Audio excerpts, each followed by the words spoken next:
Daily clients பார்க்கும்போது பார்த்தீங்க அப்படின்னா, யார் லவ் மேரேஜ்ன்னு சொல்றாங்களோ அவங்களுக்கு தான் கடைசியில இப்போ குழந்தை தள்ளி போகுது. ம்.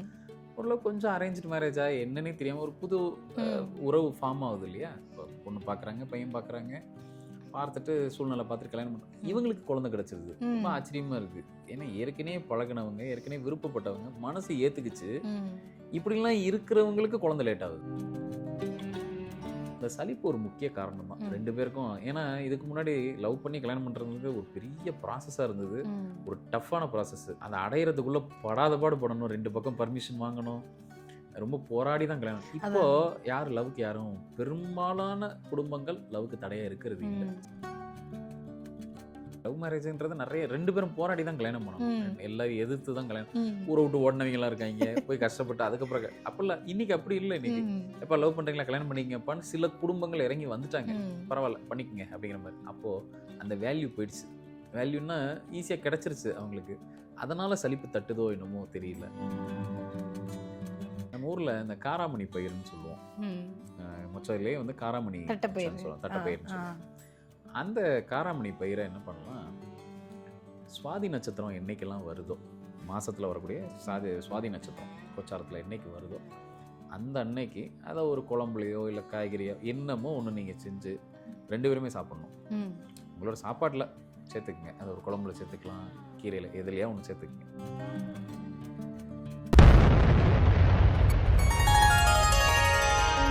ஸ்ரீ மகாஸ் இன்ஃபினிட்டி நேயர்களுக்கு நர்மதாவின் அன்பான வணக்கம். நம்மளுடைய சேனல்ல தொடர்ந்து பல்வேறு விதமான ஆன்மீக தகவல்கள் பார்த்துட்டு இருக்கோம். அந்த வகையில் இன்னைக்கு நம்ம பார்க்க போற இந்த ஒரு பதிவில் நேயர்கள் கேட்டிருக்கக்கூடிய பல்வேறு விதமான கேள்விகளுக்கு தெளிவான பதில் கொடுக்கறதுக்காக நம்ம கூட இன்னைக்கு பிரசன்ன ஜோதிடர் ஆஸ்ட்ரோநியூமராலஜிஸ்ட் டாக்டர் மகாஸ் ராஜா அவர்கள் அறிஞ்சிருக்காங்க. வணக்கம் சார். வணக்கம்மா. ஒரு விஷயத்தை நான் வந்து கேட்க நினைக்கிறேன் சார். என்னன்னா, முந்தைய பதிவில் நீங்கள் சொல்லியிருந்தீங்க வந்து ஐவிஎஃப்ல பிறக்கக்கூடிய குழந்தைகளுக்கு வந்துட்டு பாண்டிங் அப்படின்ற ஒரு விஷயம் வந்து இருக்காது அப்படின்ற மாதிரி சொல்லியிருந்தீங்க.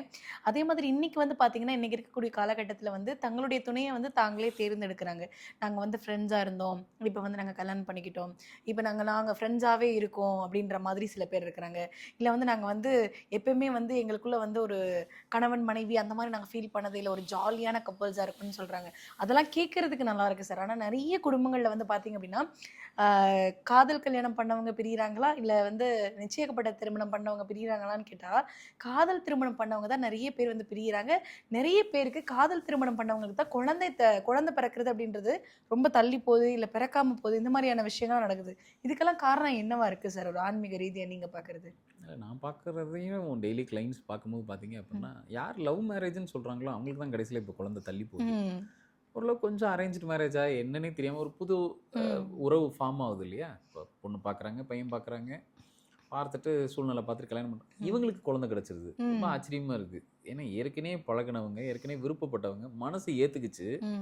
இப்படிலாம் இருக்கிறவங்களுக்கு குழந்தை லேட் ஆகுது. யாருன்னே தெரியல, ஒரு ஸ்ட்ரேஞ்சரா உள்ள வராங்க, பார்க்குறாங்க, கல்யாணம் பண்றாங்க. இவங்களுக்கு பார்த்தா குழந்தை உடனே கிடைக்குது.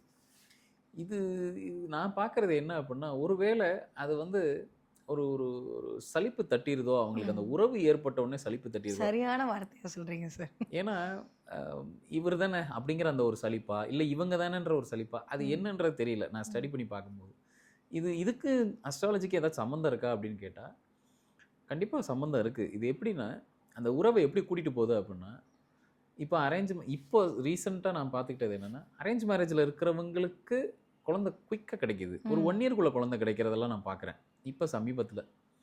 அது என்னன்னு பார்த்தா, குழந்தை எங்கேயுமே தடை பண்ண மாட்டேங்குது. இப்போ வர ஜாதக அமைப்பு இப்போ சமீபத்தில் ஒரு 1 or 2 இயர்ஸில் பார்த்தீங்கன்னா, ஆஃப்டர் இந்த கொரோனாக்கு அப்புறம் ஜாதக அமைப்பு எதுவுமே குழந்தைய தடை பண்ண மாட்டேங்குது. நான் சொல்கிறது அரேஞ்ச் இல்லை, லவ் பண்ணி கல்யாணம் பண்ணுறாங்க பார்த்தீங்களா, இவங்களுக்கு கொஞ்சம் தள்ளி போயிட்டே இருக்குது இப்போ சமீபத்தில் பார்க்கும்போது. அந்த சலிப்பு ஒரு முக்கிய காரணம் தான் 2 பேருக்கும். ஏன்னா இதுக்கு முன்னாடி லவ் பண்ணி கல்யாணம் பண்ணுறதுக்கு ஒரு பெரிய ப்ராசஸாக இருந்தது. ஒரு டஃப்பான ப்ராசஸ்ஸு. அதை அடையிறதுக்குள்ள படாத பாடு படணும். 2 பக்கம் பர்மிஷன் வாங்கணும். ரொம்ப போராடி தான் கல்யாணம். இப்போ யார் லவ்க்கு யாரும் பெரும்பாலான குடும்பங்கள் லவ்க்கு தடையா இருக்கிறது இல்லை. சரிப்பா கல்யாணம் பண்ணிக்கிங்கன்ற மாதிரி ஒரு மனப்போக்குக்கு பேரண்ட்ஸ் வந்துட்டாங்க. ஏன்னா பொண்ணு தேடி கிடைக்க மாட்டேங்குது, பையன் தேடி கிடைக்க மாட்டேங்குது. அப்படின்றப்போ சரி இவங்களுக்காக விருப்பம் இருந்ததுன்னா கல்யாணம் பண்ணிக்கிங்க அப்படிங்கிற ஒரு மனப்போக்கு பெரும்பாலான குடும்பம் வந்தாச்சு. இன்னும் சில பேர் வராமல் இருக்காங்க. இந்த சலிப்பு ஒரு முக்கிய காரணம். ஏன்னா எப்பயுமே ஈர்ப்பு போயிடுச்சுன்னா அந்த இடத்துல முடிஞ்சது. அந்த ம். ரிலேஷன்ஷிப் வளராது அடுத்த கட்டத்துக்கு. ரிலேஷன்ஷிப் வளரலன்னா, ரிலேஷன்ஷிப்பை பேணி பாதுகாக்கலன்னா, அப்புறம் எப்படி நீங்க இன்னொரு சந்ததியை உருவாக்க முடியும்? அது ரொம்ப டஃப். ஸோ அதுதான் இன்னைக்கு கப்புள்ஸ் வந்து பாதிக்கிறது அந்த ஒரு விஷயத்துல தான். அப்படி வர்றவங்களுக்கு எனக்கு ஈர்ப்பே இல்ல சார். இப்ப நான் வந்து அதுதான் எதிர்பார்த்துட்டு இருக்கேன் சார். இப்ப சலிப்பு தட்டிருச்சு. சரிங்க சார். காதல் பண்ணி ரொம்ப உருகி உருகி காதலிச்ச ஒருத்தவங்க தான். பட் ஏதோ ஒரு காரணத்தினால என்னன்னே சொல்ல தெரியாது.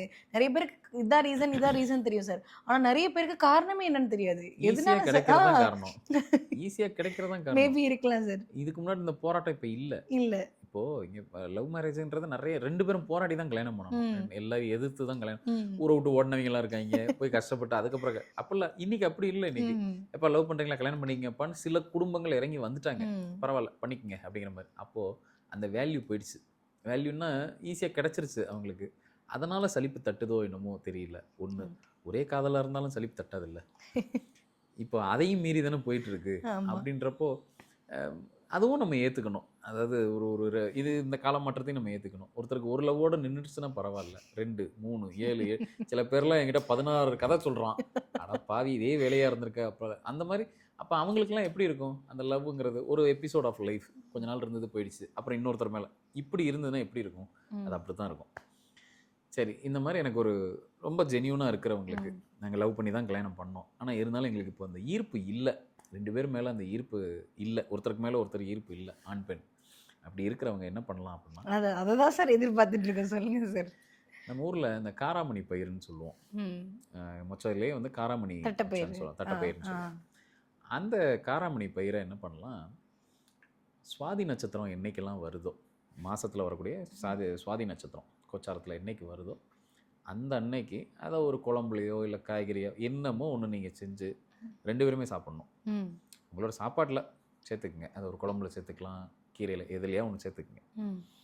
அதுலேருந்து பாருங்கள் கரெக்டாக 4வது நாள்ல இருந்து நீங்கள் உட்கொண்டதுலேருந்து, ஆனால் சுவாதி நட்சத்திரத்தை அன்னைக்கு அதை வைக்கணும். 4வது நாள்லேருந்து ஒருத்தர் மேலே இன்னொருத்தருக்கு ஈர்ப்பு வந்தே தீரும்.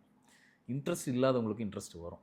ஏன்னா இன்னைக்கு நடக்கிற முக்காவாசி டைவர்ஸுக்கு காரணமே 2 பேருக்கும் பாண்டிங் போனது தான். அந்த ஈர்ப்பு விதி போனது தான். நீ இல்லாமலே நான் வாழ்ந்துருவேன், நான் இல்லாமலே நீ அந்த ஸ்டேஜ் கொண்டு போய் எப்படியே ஈஸியாக தள்ளி விட்டுருது. ஸோ அதை கொஞ்சம் குறைக்கும். இதுக்கெல்லாம் நிறைய டெஸ்ட்டே இருக்குது. மெடிக்கலாக நீங்கள் போய் செஞ்சு பார்த்தீங்கன்னா அதுக்கெல்லாம் டெஸ்ட் இருக்குது. இதை இந்த மாதிரி செஞ்சுட்டு அதுக்கப்புறம் போய் மெடிக்கல் டெஸ்ட் பண்ணி பாருங்கள். உங்களோட அந்த மீட்டர் கூடியிருக்கும். நிறைய அந்த மெடிக்கல் டெஸ்ட் நிறைய இருக்குது. இந்த பக்கம் ஆண்ட்ரஜன் டெஸ்ட் எடுத்து பார்ப்பாங்க, ஈஸ்ட்ரஜன் டெஸ்ட் எடுத்து பார்ப்பாங்க. இந்த ப்ரொக்ரெசிவாக இருக்கிறதுக்குன்னு சில டெஸ்ட் எல்லாம் இருக்குது. 2 பேருக்கும் ஈர்ப்பு வரதுக்காக இதை செஞ்சுட்டு போய் செஞ்சு நிச்சயமாக உங்களுக்கே தெரியும் 2 பேரோட பாண்டிங் வளருதா வளரலையா அப்படின்ட்டு. கரெக்டாக சுவாதி நட்சத்திரம் வர்ற அன்னைக்கு அந்த மொச்சப்பயிரை ஏதோ ஒரு இது வச்சு காராமணி பயிரை ஒரு குழம்புலையோ இதுலையோ ஒன்று வச்சு 2 பேருமே அன்னைக்கான அந்த மீலில் சேர்த்துக்குங்க. உங்களோட லஞ்ச்லேயோ. எத்தனையோ மில்லட், எத்தனையோ சிறுதானியம் இருக்குது, எத்தனையோ பயிர் வகை இருக்குது. அதையும் குறிப்பிட்டு நீங்கள் வந்து காராமணி சொல்கிறீங்க. இந்த காராமணி என்ன அப்படின்னா, உங்களோட உயிர் அணுக்கள் இருக்கு இல்லையா, அதை வந்து வளர்த்து விடுறதுக்கோ இல்லை அதை தூண்டி விடுறதுக்கான சக்தி இந்த காராமணிக்கு உண்டு. எங்கள் ஊர் பக்கம்லாம் பார்த்தீங்க அப்படின்னா, மதுரைக்கு பக்கத்துலலாம் பார்த்தீங்கன்னா, நியர்பை கிராமங்களில் பார்த்தீங்கன்னா, அந்த காலத்தில் வந்து காராமணி அந்த பயிரை வளர்கிற குழந்தைங்க அவங்க வந்து ஏஜ் அட்டன் பண்ணாலும் பண்ணலனாலும், பெண் பிள்ளைங்களாக இருந்தாலும் சரி, ஆண் வாரிசாக இருந்தாலும் சரி, அப்படி ஒரு கைப்பிடி இந்த உள்ளங்கையில் இந்த ரேகை படுற மாதிரி அந்த காராமணி பயிரை பிடிச்சி ஒரு இடத்துல போட்டு அதாவது ஒரு சட்டிக்குள்ளேயோ மண் சட்டிக்குள்ளேயோ போட்டு தண்ணி ஊற்றி வளர்த்தாங்கன்னா, அந்த பயிர் நல்லா வளர்ந்துச்சுன்னா இவங்க உயிரணுக்கள் நல்லா இருக்குன்னு அர்த்தம். இவங்களுக்கு குழந்தைங்க கிடைக்கும், அடுத்த ஒரு ஜென்ரேஷன் உண்டு. அது வளராமல் ரொம்ப மக்கிருச்சுன்னா இவங்கக்கிட்ட உயிரணுக்கள் குறைபாடு இருக்குன்னு அர்த்தம். அந்த உயிர் உற்பத்தி திறன் கம்மியாக இருக்குன்னு அர்த்தம். அந்த காராமணி பயிரை அப்படி சுட்டி காட்டும். அந்த கை வழியாக அந்த கர்மா வந்து அந்த காராமணி பயிரை அப்படி 2 கையில் பிடிச்சி தூக்குறாங்க இல்லையா, அப்படி பிடிச்சி ஒரு இடத்துல வச்சு தண்ணி தொளிச்சு வளர்த்துக்கிட்டே வந்தாங்கன்னா அந்த வளர்ச்சி காமிச்சு கொடுத்துரும். அது கொஞ்சம் வளர்ந்து வளராமல் நின்றுச்சுன்னா கூப்பிட்டு பெரியவங்க கூப்பிட்டு அட்வைஸ் பண்ணிடுவாங்க, இவங்களுக்கு ஏதாவது சத்து குறைபாடு இருக்குது, அப்போ அதுக்கேற்ற டேப்லெட்னா நான் சொல்கிறது அந்த காலத்து வைத்தியம், அதை ஏதாவது கொடுத்து கொஞ்சம் சரிப்படுத்துங்க அப்படின்னு சொல்லுவாங்க. அதை அப்படி பிரதிபலிக்கும். அதனால தான் அதை சாப்பிடும்போது உள்ளே இருக்க அந்த உயிரணுக்களை தட்டி விடும், உங்கள் இன்ட்ரெஸ்ட்டை அதிகப்படுத்தி கொடுக்கும். இது ஒரு முக்கியமான இன்னைக்கு காலகட்டத்தில் கொஞ்சம் டைவர்ஸை தடுக்கலாம். இது ஒரு பெரிய ஒரு பேக்ரவுண்டில் இது ஒரு வேலையாக ஓடிட்டு இருக்கு. ஸோ அது அந்த ஈர்ப்பு கொஞ்சம் கொண்டு வரதுக்கு இதை ஒரு இதாக பயன்படுத்திக்கலாம். கண்டிப்பா சார். நிறைய பேருடைய வாழ்க்கையில வந்து பிரிய வேண்டான்னு இருக்கும். ஆனா ஏதோ ஒரு காரணம் சலிப்பு தட்டிருச்சு, பிரிஞ்சிரணுன்ற எண்ணம் வர்ற எல்லாருக்குமே வந்து நம்ம சொல்லியிருக்கக்கூடிய இந்த பதிவு வந்து கண்டிப்பா ஒரு சின்ன ஹெல்ப்பையாவது பண்ணும் அப்படின்ற நம்பிக்கை எனக்கு கண்டிப்பா இருக்கு. ரொம்ப நன்றி சார்.